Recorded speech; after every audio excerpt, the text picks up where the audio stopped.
तर नमस्कार शेतकरी मित्रांनो, आज आपण पाहू की पिकाला पाणी कधी दिले पाहिजे.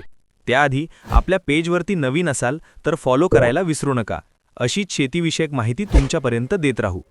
तर शेतकरी मित्रांनो, आपण पिकाला पाणी कधी दिले पाहिजे. तर बागा सायंकाळच्या वेळेस जर आपण पाणी द्यायला गेलात तर ही चूक करू नका, कारण फळ तडकण्याची समस्या तुम्हाला जाणवेल आणि त्या मालाचा आपल्याला बाजारपेठेत कुठलाही फायदा होणार नाही. जसं की कॅल्शियमच्या कमतरतेमुळे कुठल्याही फळामध्ये विकृती येते, तसंच टोमॅटो किंवा कुठल्याही पिकाला सायंकाळच्या वेळेस पाणी देणे टाळावे. सूर्योदयानंतर सूर्यास्तापर्यंत पिकाला पाण्याची गरज असते.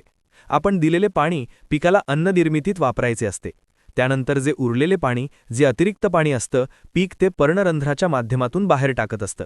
ही प्रक्रिया सुरळीतपणे चालण्यासाठी आपल्याला पिकाचे व्यवस्थापन करताना शक्यतो सकाळच्या वेळेला द्यावेच, जेणेकरून ते पाणी दिवसभर अन्न निर्मितीसाठी उपयोग करेल.